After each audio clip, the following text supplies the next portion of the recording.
Welcome to another edition of Cooking with the Both Eyes Empty Centre, and today I'm going to show you how to make Temaki hand rolls. And now you might be thinking that sushi is quite difficult. I'm here to dispel those rumours. We're going to show you how to make sushi, and it's dead easy, it's delicious, and it takes a little bit of time, but you will get there. It does taste good. Okay, let's go. Temaki hand rolls. First things first, you're going to have to soak your sushi rice. This is 250 grams of sushi rice in water. This is half a packet, and I do it to pack instructions. So what you need to do is measure out your rice, so 250 grams, and then put it in cold water, give it a little stir with your hand, and then drain it out.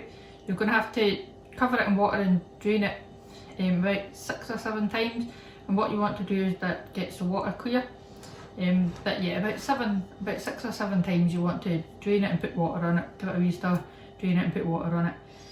And then at the end of that you're going to put it in cold water for 15 to 30 minutes, and that lets the grains soak up all the water, and it'll make your rice nice and fluffy once you're finished.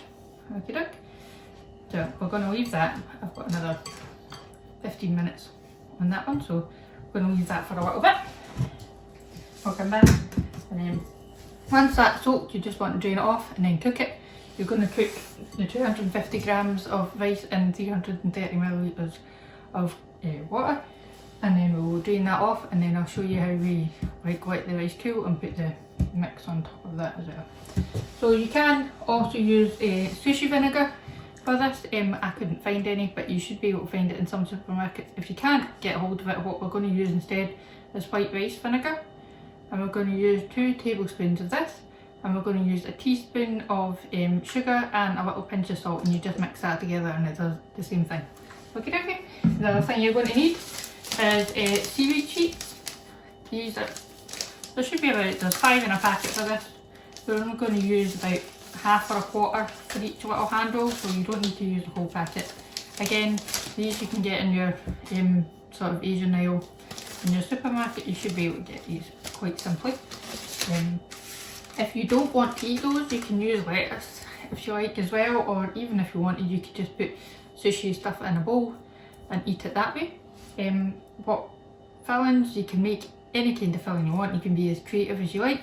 I'm going to do grated carrot and cucumber, and I'm going to put some salmon in mine, I think, and I'm also going to use Nando's peri sauce because I like it spicy. But you can use any kind of sauce you like. You can use mayonnaise, you can use sour cream, anything you like. It's an easy peasy, make it as you like it, delicious, yum yum. Okay, so we'll come back. So while your rice is ricing away, you can start to prepare your veggies that you want to put it in. I'm going to put carrot and cucumber in mine, so just peel your carrots in as usual. I've just left my cucumber whole.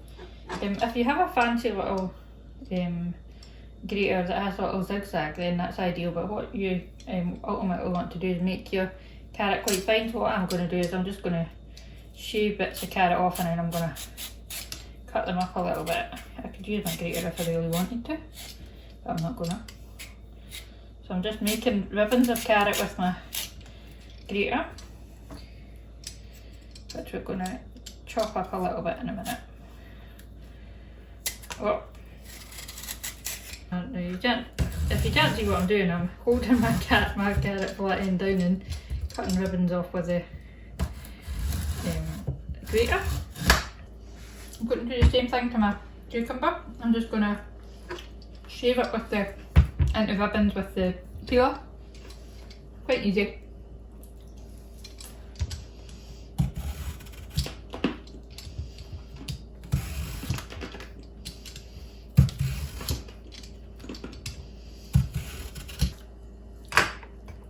If you want to make this into smaller bits, you just need to put them together and then use a little knife to cut them into strips. I didn't do that, but here you go. And then we'll just add that to the same bowl that we've got our carrots in. It's been marinated, it's not marinated, it's been sitting in water for nearly half an hour now. What I'm going to do is I'm going to drain that off, and then I'm going to put it into another 330 millilitres of cold water in a saucepan. So I'm using a non-stick saucepan like this. You kind of want to avoid using a stainless steel pan because you don't want your rice to get stuck to the bottom. So if you've got a non-stick, use a non-stick. If you don't worry about it. It'll be fine, don't worry. Right, so I'm going to drain that off, put it into the fresh water, and then I'm going to bring it to the boil and cook it for 10 minutes. And then we will turn it off and leave it for another 10 minutes where it will go all nice and fluffy. And then we will cool it off and dress it with our white rice vinegar and our sugar and salt mix. We'll be back. Right, so our rice is currently on. We're going to bring that to the boil, and then we're going to turn that right down and let it simmer away for 10 minutes. And then once it's done that, we'll let it cool off for 10 minutes just in its water, and then it'll be ready to go. So I'll just give you a quick wee look. For people who have visual impairment, you will be able to feel the change in texture versus when you originally drained it, so it's quite hard and small at first. And then once you've actually let it soak for 30 minutes, it actually puffs up a little bit, so you'll be able to feel that change in texture, and you'll know that it's ready for you to do your final drain off and then put in cold water and start to boil off. So there we go, sushi rice is on. We will let it do its do, and then we will come back. Our rice has been cooking for, well, I boiled it, then I simmered it for 10 minutes, and then turned off the heat, and then let it cook away to itself for another 10 minutes. And you'll see that there's not any water left at all, so you actually don't need to drain it or anything like that. And that's why, if you were worrying about it being 330 millilitres does your portion exactly. So we're just going to put this in a tray. Try not to use anything too corrosive. I'm using a silicone tray here. I'm just going to put the rice on it and flatten out. I'm also going to use a silicone spoon. The reason you should use a silicone spoon or a wooden spoon if you can is you don't want to ruin the grains of rice. So this just scoops out here dead easy. Just scooping that out of the non-stick pot and right into my silicone baking tray. So I have an 8x8 tray here. I'm just scraping that all out with the silicone friend. Spread that all in the bottom of your dish. So I've got a little bowl here that's got my mix of my rice wine vinegar. So that's 2 tablespoons of rice wine vinegar, a teaspoon of sugar, and a little sprinkling of salt as well. So we're going to pour this into here, into our rice mix. We're going to do it a little by a little because you don't want to overwhelm your flavours. Just pour that in. We're just going to mix that gently. Foldy, fold, fold.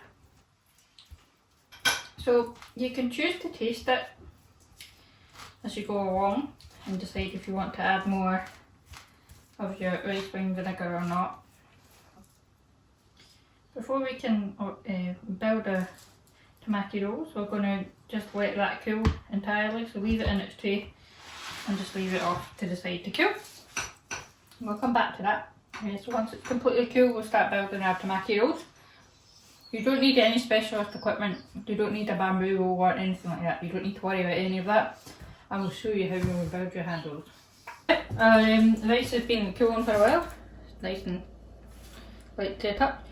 Don't be tempted to put this into the fridge. If you put it in the fridge, it will change the texture of your rice. So you want to keep it nice and fluffy like that. So first things first, I've got a wooden chopping board here, and I've got my seaweed on it. You'll notice that your seaweed has a smooth side and a rough side. You're going to put the rough side to the inside, so that means you put it top up. So I'm going to cut it in half with my knife here. Right, so now we've got 2 halves. Ta-da! And we're going to put them so that they're facing you lengthwise, so your short ends are at the front, and the short ends are at the long ends facing you, and the short ends are at the side. I'm just going to put my knife at the side. Once again, use a plastic or a wooden spoon if you can. What you want to do is you want to put your rice and your fillings on the first third of your seaweed rather. So just a spoonful of rice. Put that on it there. That's too much rice, but don't worry, it'll be fine.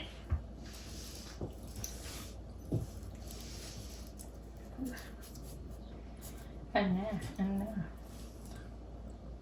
It's like mega sticky. What? It's all good with water. Next we're going to put on our carrot. I mean, I've got quite big ribbons of carrot here. Doesn't matter too much. And then a little handful of cucumber. Nice. I'm using cooked salmon here. I'm not actually brave enough to make raw salmon myself, although one day I will trust myself. So these are just sweet chili hot smoked salmon flakes from your local waitlist. Just place that on the top. And here is where, if you want, you can add your sauce as well. So I'm just going to add a little bit of mayonnaise. Don't know if y'all like mayonnaise, but me. Doop. Just a little squirt of that on top. So what I have is rice on the first third, and then a strip of carrot, and then a little bit of cucumber, and then there's the salmon just on top of that, and then the sauce on top of that. And then all you're going to do is you're going to take the corner that's got the rice on it. So I've got the bottom left hand corner here. I'm just going to tuck and roll it. It's going to be messy, but I don't care. And just roll it into a sort of conical shape. It's not the most perfect cone in the land, but there we go. It's got sort of like a little strip bit at the bottom. There we go. I'm just going to lay that on there. And we'll see if we can make number 2 any prettier. Again, put that in the top third part of the seaweed. Bit of carrot. Another bit of carrot. Some cucumber on the top. And then some of the salmon. Sauce is optional. Anyway, I'll just tuck that up by its left corner, and we're gonna roll that down. There we go. This one's not as pretty as the last one. It's all splotting out the end, but it looks delicious. Alright, there you go. Our easy peasy Temaki hand rolls. You can see that mine are not the prettiest in the land. They don't need to be pretty. They just need to be tasty. You can put anything you want on the insides of them. I've got rice and carrot and cucumber and some chili salmon in mine.